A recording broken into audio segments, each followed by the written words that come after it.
ঘৰত কোনে কোনে ভাত খাই আহিছে? ভাত খাই আহিলে অলপ বেছিকৈ কম, আৰু ভাত খাই নাই অহা যদি কমকৈ কম। এতিয়া কিমানে ভাত খাই আহিছে? ঘৰত ভাত বনোৱা আছে নে নাই? নাই। আজিতো সঁচাইনে? অহাবাৰ এনেকুৱা মিটিং কৰিলে ইয়াতে ভাতৰ ব্যৱস্থা কৰিব লাগিব, হয়নে? ইয়াতে ভাত কৰা ভাল নে বেয়া? ভাত খাই গলে ভাল, নহয় জানো? মানৱ মানৱ মানৱ, অহাবাৰ মিটিং কৰিলে বাইদেউসকলক ভাত খুৱাব লাগিব, ঘৰত গৈ ভাত নবনাই আৰু।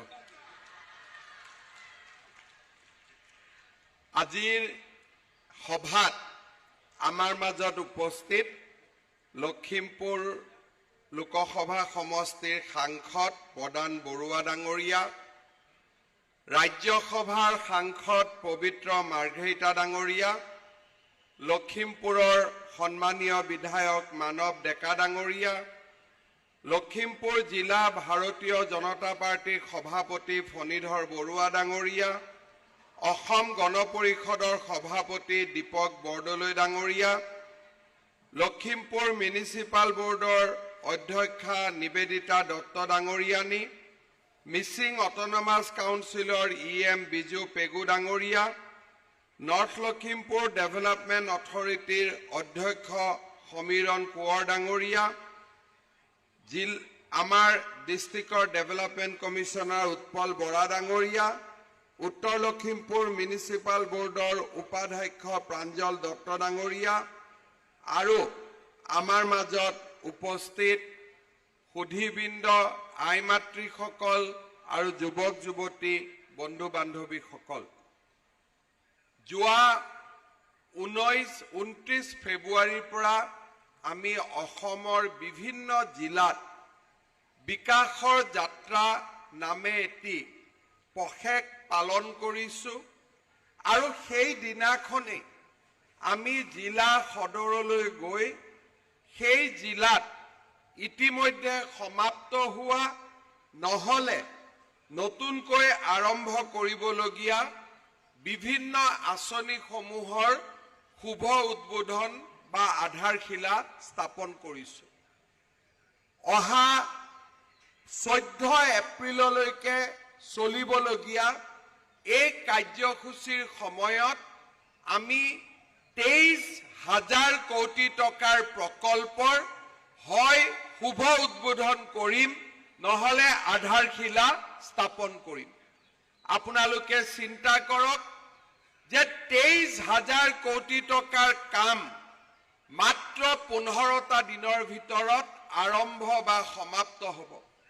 ইয়াৰ আগতে আমি ৰাজ্যত আৰু এবাৰ বিকাশৰ যাত্ৰা কৰিছিলোঁ, সেইবাৰো আমি 26,000 কোটি টকাৰ কাম হাতত লৈছিলোঁ।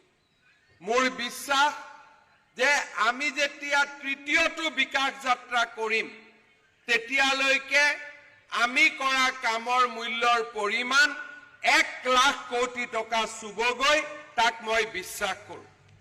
শ্ৰদ্ধাৰ ৰাইজ, প্ৰদান বৰুৱা ডাঙৰীয়া আৰু মানৱ ডেকা ডাঙৰীয়াই তেওঁলোকৰ ভাষণত লখিমপুৰৰ পৰিৱেশ আৰু বৰ্তমানৰ বিকাশৰ যাত্ৰাৰ বিষয়ে উল্লেখ কৰিছে।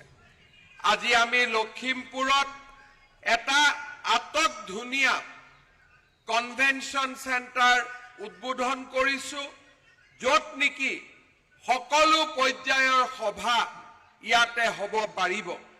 ইয়াৰ লগে লগে ৰঙানদীত এটা আমি কোল্ড ষ্টৰেজৰ শুভ উদ্বোধন কৰিছোঁ। ঢকুৱাখানা আৰু লখিমপুৰত দুটাকৈ চাৰ্কিট হাউচৰ শুভ উদ্বোধন হৈছে, গান্ধী উদ্যানৰ শুভ উদ্বোধন হৈছে, আৰু ঢকুৱাখানাত আন এটা সাংস্কৃতিক প্ৰেক্ষাগৃহৰ শুভ উদ্বোধন হৈছে। ঢকুৱাখানা, নাওবৈচা, বিহপুৰীয়া, ৰঙানদী আৰু লখিমপুৰত জল জীৱন মিছন আঁচনিৰ অধীনত কেইবাখনো পানী যোগান আঁচনিৰ শুভ উদ্বোধন হৈছে। ব্ৰহ্মপুত্ৰৰ ওপৰত 39 49 কোটি টকা দি 49 crores টকা ব্যয়েৰে নিৰ্মাণ কৰা টেকেলি ফুটাৰ পৰা লুটাচুৰলৈ মথাউৰিৰ ওপৰত নিৰ্মাণ কৰা পকী পথৰো আজি শুভ উদ্বোধন হৈছে। শ্ৰদ্ধাৰ ৰাইজ, অসম মালাৰ প্ৰথম পৰ্যায়ৰ কাম শেষ হোৱাৰ পিছত এতিয়া আমি দ্বিতীয় পৰ্যায়ত অসম মালাৰ ৰাস্তা নিৰ্মাণৰ কাম হাতত লৈছো।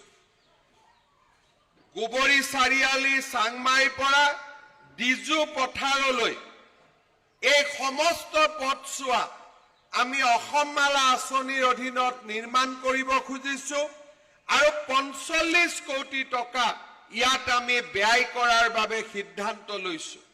ইয়াৰ লগতে ঢকুৱাখানাটো আমি অসম মালা আঁচনিৰ অধীনত কহুৱা মথাউৰি আৰু ৰাজ্যিক ঘাইপথ 42ৰ পৰা জামুগুৰি কহুৱা ঘাটৰ পথৰ উন্নয়ন আৰু উন্নতকৰণ আমি কৰিব খুজিছো। মানৱ ডেকা ডাঙৰীয়াই কৈছে যে লখিমপুৰৰ ৰাইজে বহুদিনৰ পৰা নকাৰীত এখন ফ্লাইঅভাৰৰ ডিমাণ্ড কৰি আহিছিলে। আজি আমি এই 63 কোটি টকা ব্যয় কৰি নকাৰী ৰঙাজান পথত উৰণীয়া সেতুখনৰো আজি আমি আধাৰশিলা স্থাপন কৰিছো। শ্ৰদ্ধাৰ ৰাইজ, অলপ আগতে মই নাৰায়ণপুৰত আছিলো। নাৰায়ণপুৰতো 120 কোটি টকা ব্যয়েৰে নতুন এখন জিলা চিকিৎসালয়ৰ আধাৰশিলা স্থাপন কৰি আহিছিলো। ইয়াৰ উপৰিও আপোনালোকে সকলোৱে জানে যে আমাৰ লখিমপুৰ জিলাত 111 কোটি টকা ব্যয়েৰে আজি বহু কেইটা পথৰো আমি আধাৰশিলা স্থাপন কৰিছো আৰু এই প্ৰকল্প কেইটাও সময়ত সম্পূৰ্ণ হ'ব।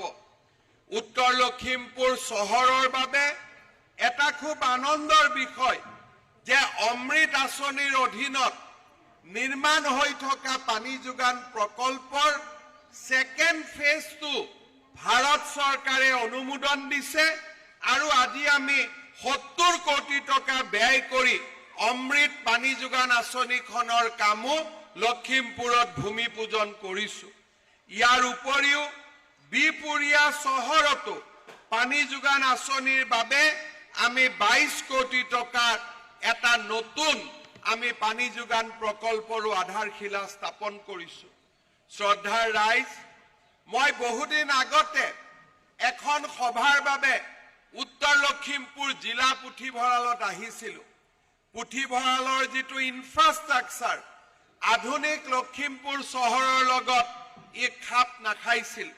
আজি মই গৌৰৱ অনুভৱ কৰো যে আজি আমি লখিমপুৰত প্ৰায় 22 কোটি টকা খৰচ কৰি ইয়াতে আমি 1000 আসনযুক্ত নতুন এটা অডিটৰিয়ামৰো আমি আধাৰশিলা স্থাপন কৰিছো, যাতে লখিমপুৰৰ সামাজিক আৰু সাংস্কৃতিক জীৱনে এটা নতুন দিগন্ত চুব পাৰে। আমাৰ চিকিৎসা মহাবিদ্যালয় এখন যেতিয়া এখন জিলাত হয়, চিকিৎসা মহাবিদ্যালয়ৰ লগতে মানৱ সম্পদ উন্নয়ন আমাৰ আৰু এটা দায়িত্ব। 100 জন ল'ৰা ইয়াত MBBS পাছ কৰে। আজি আমি আধাৰশিলা কৰিছো লখিমপুৰ মেডিকেল কলেজত নতুন BSc নাৰ্ছিং কলেজ এখনৰ স্থাপন কৰা। এই BSc নাৰ্ছিং কলেজ স্থাপন হোৱাৰ লগে লগে লখিমপুৰৰ যুৱতীসকলে নাৰ্ছিং শিক্ষাত আগুৱাই যোৱাত সুবিধা পাব।